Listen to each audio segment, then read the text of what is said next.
अस्सलाम वालेकुम, मैं हूं मरियम नवाज और कुछ बात करेंगे सुप्रीम कोर्ट के पाकिस्तान तहरीक इंसाफ के बल्ले के इंतखाबी निशान वापस लेने के तफसीली फैसले की। आज के इस व्लॉग में क्योंकि पाकिस्तान तहरीक इंसाफ के बल्ले के इंतखाबी निशान से मुतालिक मुख्तसर फैसले को हम वक्तन फवक्तन डिस्कस करते रहते हैं,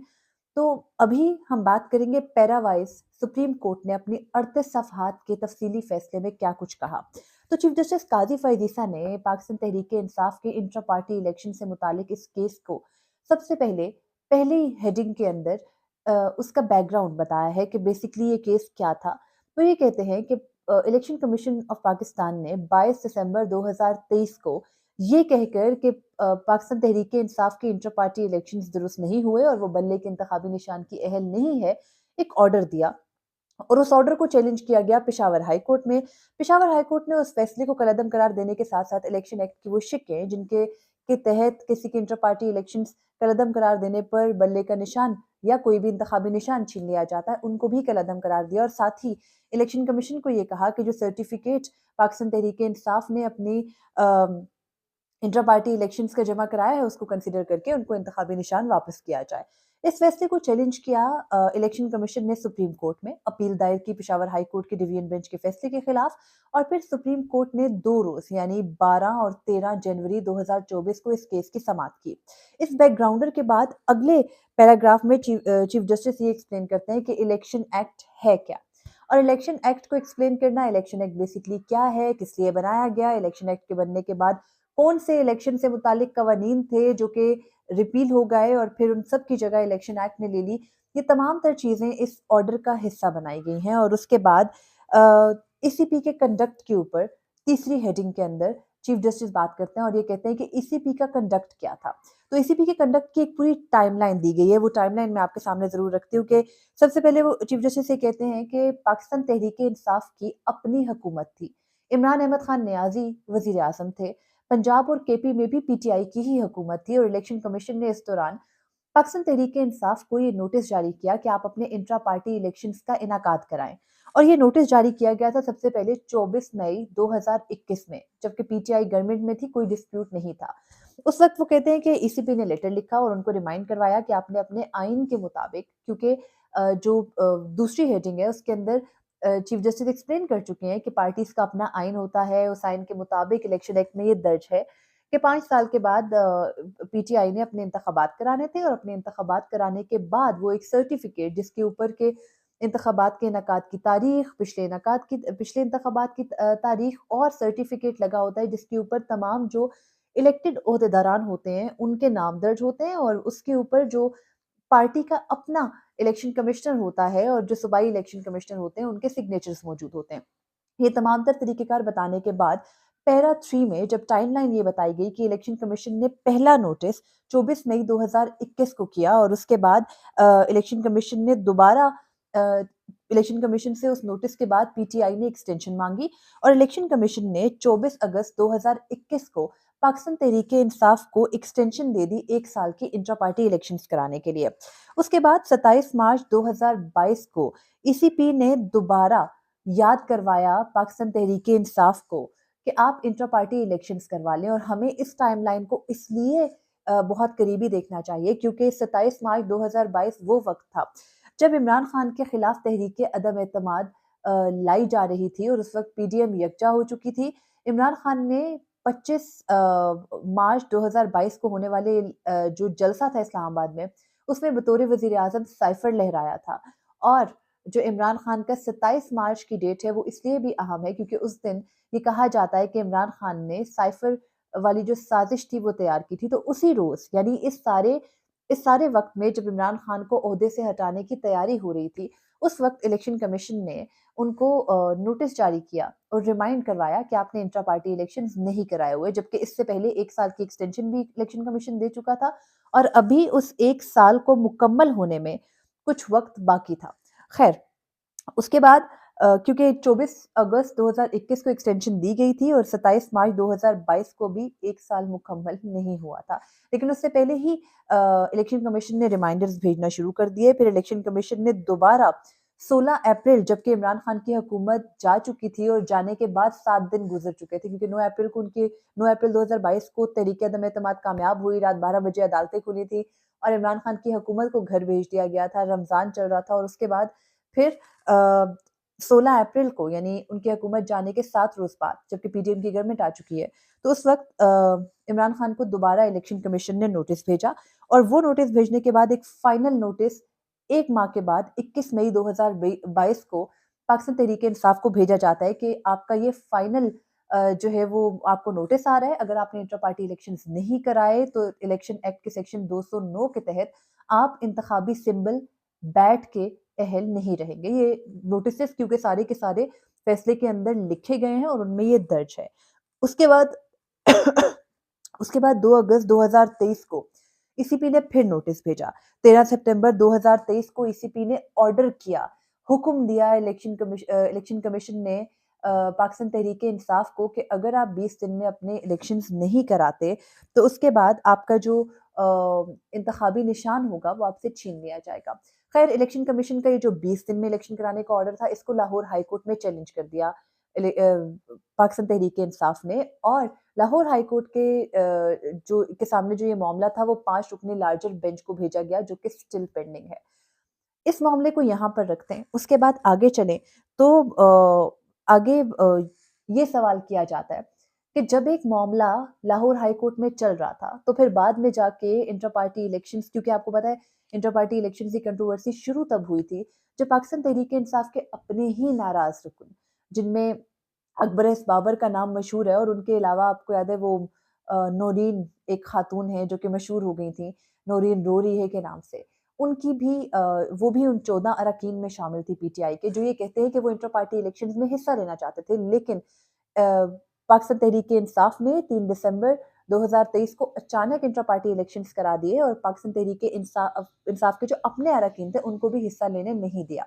तो खैर, ये मामला हुआ और ये जब वो चैलेंज हो गया इलेक्शन कमीशन में, तो इलेक्शन कमीशन का जो ऑर्डर था इंटर पार्टी इलेक्शंस से मुतालिक, जो इलेक्शन कमीशन में मामला चल रहा था, उसको जाके पाकिस्तान तहरीक-ए-इंसाफ ने पेशावर हाई कोर्ट में चैलेंज कर दिया, जबकि उससे पहले 20 रोज के अंदर जो इंटर पार्टी इलेक्शन कराने का सितंबर का ऑर्डर था ईसीपी का, वो लाहौर हाई कोर्ट में चैलेंज कर दिया। तो फिर सुप्रीम कोर्ट छठी हेडिंग के अंदर ये डिस्कस करती है कि क्या एक जमात,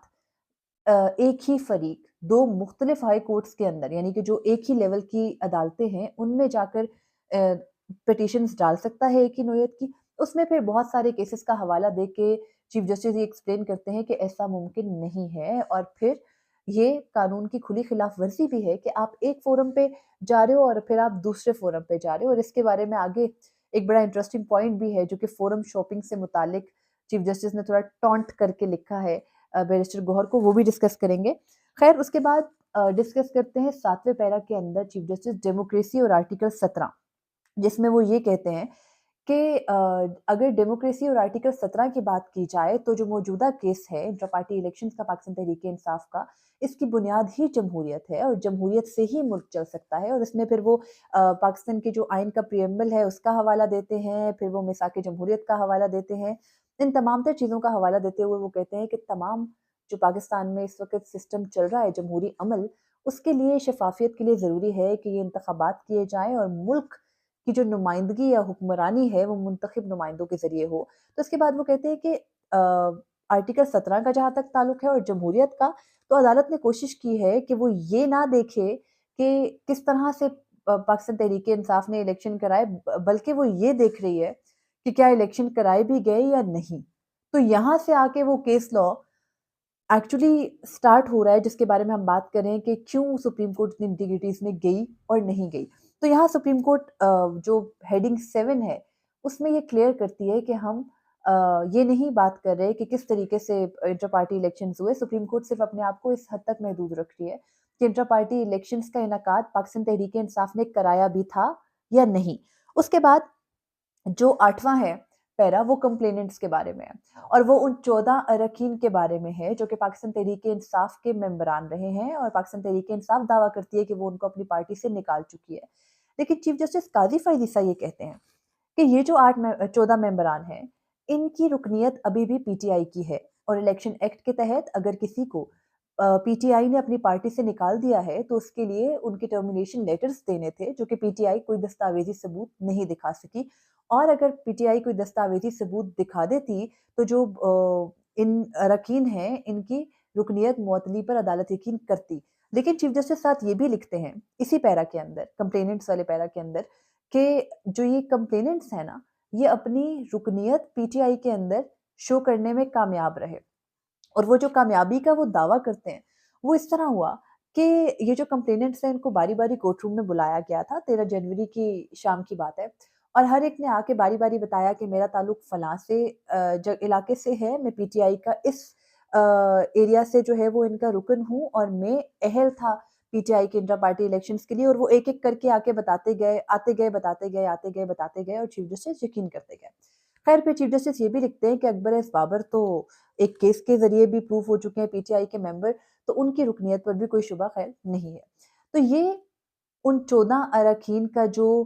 جسے آپ کہہ سکتے ہیں حق دعویٰ، اس کو چیف جسٹس جو ہے وہ تسلیم کر رہے ہیں، لیکن کہہ رہے ہیں کہ بار ثبوت جو ہے وہ پی ٹی آئی کے اوپر تھا اور پی ٹی آئی پروف نہیں کر سکی۔ یعنی پہلے چیف جسٹس یہ کہہ رہے تھے کہ وہ الیکشنز کے معاملے میں صرف اتنا جا رہے ہیں کہ پی ٹی آئی نے انٹر پارٹی الیکشنز کرائے یا نہیں کرائے، وہ اس میں نہیں طریقے میں پڑھ رہے کہ کیسے کرائے گئے۔ بعد میں پوری ججمنٹ کے اندر یہ ڈسکس ہوا کہ کیا کیا کر کے یہ ثابت ہوتا ہے کہ پی ٹی آئی نے الیکشنز نہیں کرائے، یعنی آپ نیٹی گریٹیز میں گئے لیکن پہلے آپ مینشن کر رہے ہو کہ آپ اس میں نہیں جا رہے۔ اس کے بعد اگلا جو یہ پیرا تھا 8 پیرا نمبر 8 جس میں کمپلیننٹس کا ذکر ہے، اس میں بھی چیف جسٹس یہ کہتے ہیں کہ ان کمپلیننٹس کے بارے میں پروف کرنا تھا پی ٹی آئی کو کہ وہ ان کا حصہ نہیں ہے، لیکن کمپلیننٹس نے پروف کر دیا کہ وہ ان کا حصہ ہیں۔ یعنی سپریم کورٹ نے پی ٹی آئی کے انٹر پارٹی الیکشنز کیس میں ٹرائل کورٹ کا رول پلے کیا، یعنی جو تنقید ماضی میں کی جاتی ہے انتخابات کو لے کے، وہ ماضی کے کیسز کو لے کے جیسے پاناما وغیرہ ہیں، کہ ان میں کیوں سپریم کورٹ نے ایک ٹرائل کورٹ کا یا پھر ایک ٹرائل کو سپروائز کیا، تو وہی چیز جو کہ الیکشن کمیشن میں نہیں ہوئی، جو چیز ہائی کورٹ میں نہیں ہوئی، اس معاملے کو اٹھا لیا سپریم کورٹ نے، اور پھر وہ پوری ایکسرسائز کی گئی، اور اس پوری ایکسرسائز کی توثیق بھی کر رہے ہیں چیف جسٹس۔ اس کے بعد یہ کہ پیرا نمبر 9 ہے جو کہ یہ کہتا ہے کہ انٹرا پارٹی الیکشنز کا پروف، یعنی اس سے پہلے چیف جسٹس قاضی فائز عیسیٰ کہہ رہے ہیں کہ وہ انٹر پارٹی الیکشنز میں صرف اتنا دیکھ رہے ہیں کہ ہوئے یا نہیں، تو اس کے پھر آگے پیرا 9 میں جو ہے وہ یہ کہہ رہے ہیں کہ پروف جو ہے وہ کیا ہے انٹر پارٹی الیکشنز کا، اور اس میں چیف جسٹس قاضی فائز عیسیٰ یہ کہتے ہیں کہ ثابت نہیں کر سکی پی ٹی آئی، کوئی دستاویز نہیں دکھا سکی، نہ کوئی نومینیشن پیپرز دکھا سکے، نہ نومینیشن پیپرز کی فائلنگ، کتنے لوگوں نے جمع کرائے، کتنے لوگوں نے آ کر حصہ لینے کی کوشش کی، کتنے امیدواران تھے، ساری تفصیلوں کے بارے میں لکھا ہوا ہے نمبرنگ کر کے، اور وہ کہتے ہیں کہ کوئی بھی چیز پی ٹی آئی نہیں دے سکی۔ اس کے بعد 10ویں نمبر پہ ایک پیرا ہے جس میں لکھا ہے الیکٹڈ انپوزڈ، یعنی کہ بلا مقابلہ منتخب ہونے کے معاملے پر بھی چیف جسٹس نے لکھا، اور وہ لکھتے ہیں کہ بلا مقابلہ منتخب ہونا مسئلہ نہیں ہے اگر کوئی کنٹیسٹنٹ انتخابات میں حصہ لے، لیکن یہاں پی ٹی آئی ثابت ہی نہیں کر سکی کہ ان کے کوئی انٹرا پارٹی الیکشنز ہوئے۔ پھر وہ لکھتے ہیں کہ عمر ایوب دعویٰ کرتے ہیں کہ وہ پی ٹی آئی کے جنرل سیکرٹری ہیں، لیکن ان کے جنرل سیکرٹری ہونے کا بھی کوئی پروف نہیں ہے۔ اور پھر بیرسٹر گوہر خان کے بارے میں فیصلے میں یہ لکھا گیا ہے کہ وہ خود ساختہ تعینات پی ٹی آئی چیئرمین ہیں، اور خود ساختہ تعینات پی ٹی آئی چیئرمین نے عدالت کے سامنے یہ کہا، فیصلے میں درج ہے، کہ وہ فورم شاپنگ نہیں کر رہے تھے، یعنی وہ ایک ہائی کورٹ سے دوسری ہائی کورٹ اور دوسری ہائی کورٹ سے تیسری ہائی کورٹ میں ریلیف کے لیے فورم شاپنگ نہیں کر رہے تھے، بلکہ وہ ان کو پتا ہے کہ وہ کیا کورس لے رہے تھے، اور کیونکہ ان کے الیکشنز جو ہے وہ پشاور میں کرائے گئے، اس لیے انہوں نے پشاور ہائی کورٹ سے رجوع کیا۔ تو یہ جو چیف جسٹس نے بار بار اس پیرا کے اندر، جس میں الیکٹڈ اینڈ اپوزڈ والا پیرا ہے، اس میں یہ لکھا ہے کہ جو بیرسٹر گوہر ہیں انہوں نے عمران خان کی جگہ خود ہی چیئرمین ظاہر کیا، یعنی وہ چیئرمین نہیں ہیں، وہ خود ساختہ طور پر چیئرمین بن گئے، اور انہوں نے یہ ظاہر کیا کہ وہ پی ٹی آئی کے چیئرمین ہیں۔ اس کے بعد 11ویں پیرا کے اندر پی ٹی آئی کے کینڈیڈیٹس کو، یعنی پی ٹی آئی کے جو اپنے اراکین ہیں ان کو ڈس فرینچائز کرنے کی بات ہے۔ مجھے یاد ہے کہ جب ہیئرنگ ہو رہی تھی تو ڈس فرینچائز کرنے کا ذکر بار بار بیرسٹر علی ظفر نے کیا تھا، انہوں نے یہ کہا تھا کہ اگر آپ ہم سے انٹرا پارٹی الیکشنز کی بنیاد پر ہمارا انتخابی نشان لے لیں گے تو ملک بھر میں پی ٹی آئی کے جو عام انتخابات میں حصہ لینے والے امیدوار ہیں وہ ڈس فرینچائز ہو جائیں گے، لیکن عدالت نے اس ٹرم کو کچھ اس طرح سے لیا کہ پی ٹی آئی نے انٹرا پارٹی الیکشنز نہ کرا کر ڈس فرینچائز کیا، पूरा जो इंतखाबी अमल है उसको, यानी कि जो पीटीआई के तकरीबन 850 से ज़्यादा मेंबरान हैं, उनको मौका नहीं दिया गया और पीटीआई का एक खुद साख्ता चेयरमैन बैरिस्टर गौहर खान आके बैठ गए और बाकी सारे जो पीटीआई के मेंबरान हैं मुल्क भर में, उनको उनके जमहूरी हक से महरूम कर दिया गया। यहाँ चीफ जस्टिस काजी फरीद साहब एक बात ये भी कहते हैं कि जो वोट है ना, जो आम इंतखाबात में वोट का हक होता है वही इंट्रा पार्टी इलेक्शंस के अंदर भी होता है। तो यानी यहाँ उनका कुछ मकसद ये भी है कि आम इंतखाबात में भले पीटीआई को रुकनियत ना मिले, लेकिन इंट्रा पार्टी इलेक्शंस के अंदर उनके मेंबरान के बुनियादी हकूक ज़रूर पूरे होने चाहिए थे। आम इंतखाबात में हो ना हो, सुप्रीम कोर्ट का मसला नहीं है। उसके बाद जो हेडिंग नंबर 12 है, उसमें वो ये कहते हैं कि ये जो केस था, मौजूदा केस था जिसमें इलेक्शन कमीशन ने अपील दायर की, ये इलेक्शन कमीशन बिलाशुबा कर सकती थी और उसकी वजह ये है कि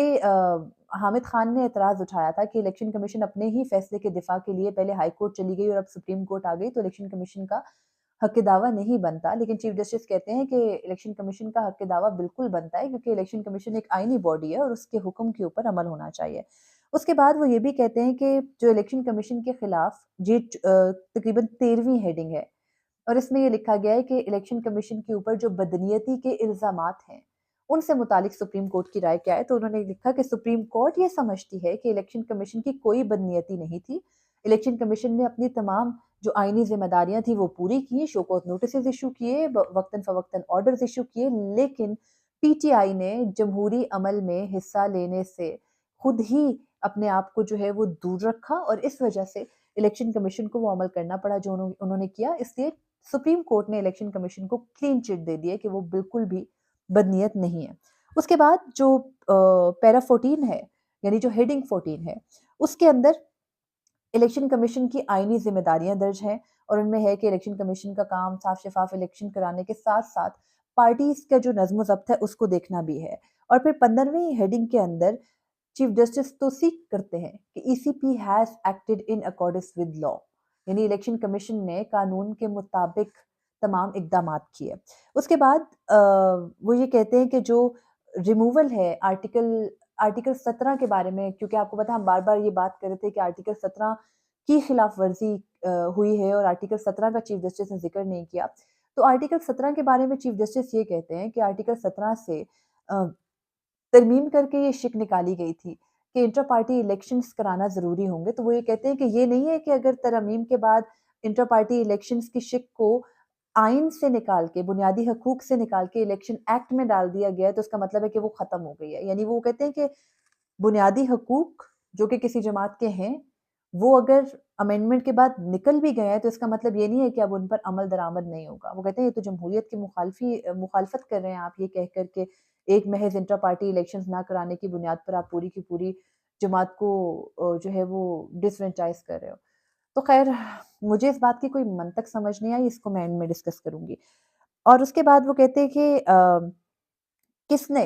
जो सबसे इम्पोर्टेंट जो इस पूरी जजमेंट के अंदर हेडिंग है ना, वो 17 है और वो ये कि who made PTI ineligible of party symbol, यानी कि किसने पीटीआई को उसके बल्ले के इंतखाबी निशान से महरूम किया। तो चीफ जस्टिस काजी फरीद साहब जवाब देते हुए कहते हैं कि भाई सुप्रीम कोर्ट ने नहीं किया, हमारे हाथ खड़े हैं, ये उन्हीं लोगों ने किया जो पार्टी के अंदर ओहदे रखते हैं। इमरान खान, बैरिस्टर गौहर, उमर अयूब, ये सारे वो लोग हैं जिनके बारे में बार बार बात होती रही और चीफ जस्टिस कहते हैं कि यही वो लोग हैं जिन्होंने पीटीआई को उसके जो हक है पीटीआई का to to have election symbol, sorry to have bat as their election symbol, उससे महरूम किया। तो चीफ जस्टिस इस पैरा के अंदर ये कहते हैं कि पीटीआई के अंदर ही जो उनके आला ओहदों पे बैठे लोग हैं, जो कि पार्टी के अंदर जमहूरियत नहीं लाना चाहते, उन्होंने पार्टी से ये हक छीना, उन्होंने पार्टी को इस जमहूरी अमल और बल्ले के निशान से दूर किया, यानी सुप्रीम कोर्ट ने नहीं किया। और यही वो पैराग्राफ है जो मुस्तकबिल में तमाम पॉलिटिकल पार्टीज को हॉन्ट करने वाला है। खैर, उसके बाद 18वां और सेकंड लास्ट हेडिंग है, उसमें इंटर पार्टी इलेक्शंस की अहमियत बयान कर रहे हैं चीफ जस्टिस और 19वें पैरे के अंदर वो डिफाइन कर रहे हैं इम्प्यून जजमेंट जो कि पेशावर हाई कोर्ट का था और उसके ज़िम्न में फिर वो कहते हैं कि पेशावर हाई कोर्ट का फैसला बरकरार नहीं रखा जा सकता और पीटीआई बल्ले के इंतखाबी निशान की अहल नहीं है। इन सारी जस्टिफिकेशंस के अंदर, टू बी रियली ऑनेस्ट, मैंने ये डिस्कस पहले भी किया सोशल मीडिया के ऊपर, अब भी करूंगी, ہر ہیڈنگ کو دیکھ کے ایک عجیب سی خوشی ہوتی تھی کہ اس کے اندر کوئی جسٹیفیکیشن لکھی ہوگی، لیکن جیسے ہی اس ہیڈنگ کے اندر یعنی تفصیلی فیصلہ چیف جسٹس نے لکھا ہے، اس کے اندر جب وجوہات پڑھتی تھی تو مجھے مایوسی ہوتی تھی، اور وہ مایوسی پھر مجھے یاد دلا رہی تھی اس وقت کی کہ حال ہی میں نے اپنا ایم ایس کمپلیٹ کیا، تو جب ہم ایگزام دے رہے ہوتے تھے نا، تو ہم جو کوئی نہیں پڑھ کے آیا یا جس کسی کی کم تیاری ہے اور وہ آپ سے پوچھ رہا ہو نا کہ کیا کر لوں جلدی جلدی بتاؤ، تو ہم اسے کہتے ہیں یار بس ہیڈنگس دیکھ لو اور اندر بس حلوہ بنا دینا، تو ہیڈنگ کے نمبر مل جائیں گے تمہیں۔ تو مجھے یہی لگا کہ جیسے پوری جو ججمنٹ ہے اس میں ہیڈنگ کے نمبر ضرور مل جائیں گے کیونکہ ہیڈنگز بہت اچھی ہیں، لیکن اگر ان کے اندر ریزننگ میں جائیں تو بجائے سبکی کے کچھ بھی درج نہیں ہے۔ یعنی جو پاکستان تحریک انصاف کے بارے میں چیف جسٹس کہتے ہیں، یعنی یہ جو 3 رکنی بینچ ہے بیسیکلی چیف جسٹس نے ججمنٹ لکھی ہے ان کا نام آ رہا ہے، وہ 3 رکنی بینچ یہ کہتا ہے کہ پی ٹی آئی کے اپنے ہی عہدیداروں کا قصور ہے کہ ان سے بلے کا انتخابی نشان چھن گیا، اور سپریم کورٹ کا کوئی قصور نہیں ہے۔ آرٹیکل 17 کے بارے میں ذکر ضرور ہے، لیکن پھر وہ کہتے ہیں کہ آرٹیکل 17 تو وقتاً فوقتاً امینڈ ہوتا رہا۔ آرٹیکل 17 امینڈ ہونے کا مطلب یہ نہیں ہے کہ آپ انٹر پارٹی الیکشنز نہیں کراؤ گے۔ تو یہاں جو ایک کنفیوژن کریٹ ہوتی ہے وہ یہ کہ آپ پاکستان تحریک انصاف کے جو انتخابات ہوئے، جن کے بارے میں یہ ہے کہ کم از کم ان کا انعقاد کیا گیا تھا اور ایسے حالات میں کیا گیا تھا جب پورے ملک میں پی ٹی آئی کے اوپر کریک ڈاؤن چل رہا تھا، انہوں نے ایک ایسے علاقے میں انتخابات کرانا چاہے جہاں پر شاید انہیں تھوڑی سیکیورٹی فیل ہوتی، اور پھر اگر ایسے حالات میں جہاں پارٹی کا کوئی عہدیدار اگر باہر نکل کر پارٹی کی بات کرے، آپ اسے گرفتار کر رہے تھے، ان حالات میں اگر ایک جماعت نے اپنے انٹر پارٹی الیکشنز کرائے اور اس کی سرٹیفیکیشن دی اور ایسے وقت کے اوپر آپ نے ان سے ان کا بلے کا انتخابی نشان چھین لیا جب انتخابات میں 1 ماہ سے بھی کم وقت رہتا تھا، یعنی محض 24 دن شاید انتخابات میں باقی تھے اور اب تو خیر 2 ہفتے رہ گئے ہیں، تو مجھے سمجھ نہیں آئی کہ اس طرح کی ججمنٹ جس میں آپ ڈیفینڈ بھی نہیں کر پائے اور آپ ای سی پی کو ایک معصوم فرشتے جیسا شو کر رہے ہو الیکشن کمیشن آف پاکستان کو، اور پاکستان تحریک انصاف اور اس کے جو عہدیداران ہیں وہ کوئی شیطان ہے کہ وہ اپنی پارٹی کے ساتھ اچھا کرنا نہیں چاہتے تھے اور وہ چاہتے تھے کہ وہ انتخابی عمل سے دور ہو جائیں، تو معذرت کے ساتھ اس طرح کے فیصلوں سے کوئی جمہوریت نہیں بچا کرتی، اور اب جو الیکشنز ہوں گے ان کی کریڈیبلٹی کے اوپر کوئی سوال بھی اٹھانا میرا خیال ہے غیر ضروری بات ہے، کیونکہ اب سوال کی تو بات ہی نہیں ہے، سب کو پتا ہے کہ وہ کریڈیبل نہیں ہوں گے۔ تو خیر آج کی ججمنٹ کا خلاصہ اتنا ہی تھا، میں پہلے ہی بہت زیادہ بات کر چکی، میں نے کوشش کی کہ میں آسان لفظوں میں پوری جو یہ 38 صفحات کی ججمنٹ تھی اس کا ایک خلاصہ آپ کے سامنے رکھ سکوں۔ مجھے اجازت دیجیے، اللہ حافظ۔